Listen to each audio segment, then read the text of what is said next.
kami. Kami tidak yakin dia, tetapi Roh Kudus yang menuntun kami, Roh Yesus yang menuntun kami. Hari ini ibadah kami dengan sukacita memuliakan nama Tuhan Yesus. Terima kasih Bapa, urapi hamba-Mu dalam penguraian firman Tuhan.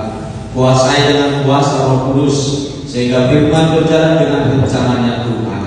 Setiap kami yang mendengarkan hari ini, dan kami mempersiapkan hati pikiran kami, pendengaran kami utama mendengarkan firman-Mu, sehingga kami menjadi pelaku-pelaku firman Tuhan Yesus.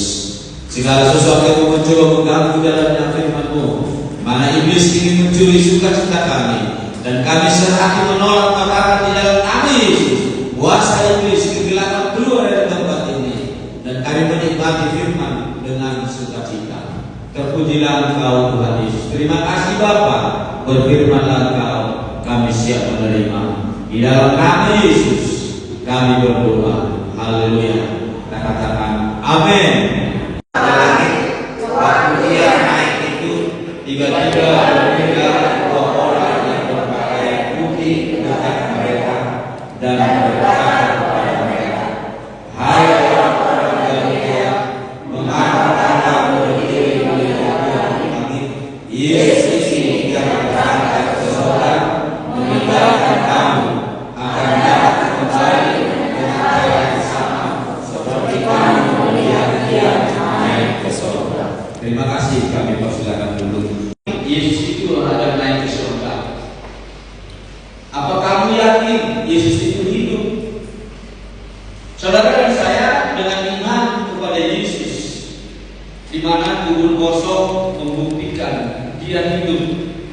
Dan hari ini murid-murid menyaksikan kenaikan Yesus. Begitu gencar menyampaikan berita tentang kebangkitan Yesus, berita tentang kenaikan Yesus. Saudara kekasih di dalam Tuhan Yesus,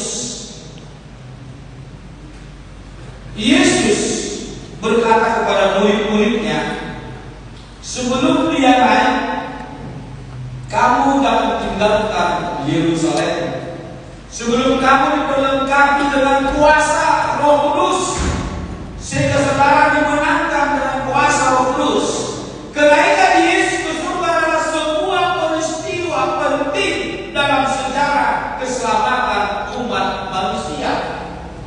Kalau dikatakan dalam kisah Rasul tadi ayat 9, sesudah ia mengatakan demikian, terangkanlah dia disaksikan oleh mereka dan awan menuntutnya dari pandangan mereka.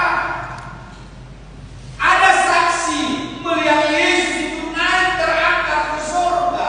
Para murid-murid itu melihat dengan mata kepala mereka. Tetapi malaikat berkata, saudaraku, apa yang kamu lakukan? Kalau kamu melihat, kamu akan melihat juga dia akan datang kali yang kedua. Dengan cara yang sama dia akan datang.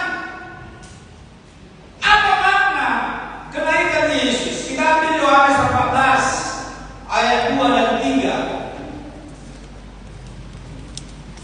Yohanes 14 ayat 2 dan 3. Ayo tolong dibaca. Yohanes 14. Ini sudah ayat pas bagi saudara dan saya. Ayo silakan. Menetapkan saya bekerja firman Tuhan untuk rumah Bapa. Di rumah Bapa banyak tempat tinggal. Jika tidak demikian, tidak akan mengatakan kepadamu. Sebab aku hidup di situ untuk menyediakan tempat bagimu. Iya. Dan apabila aku telah pergi di situ dan telah menyediakan tempat bagimu, aku akan datang kembali dan membawa kamu ke tempatku, supaya di tempat di mana aku berada, kamu pun berada. Amin. Terima kasih. Saudara kekasih di dalam Tuhan Yesus, ketika firman berkata di ayat yang kedua dari Yohanes 14, di rumah Bapakku banyak tempat tinggal, dan bahkan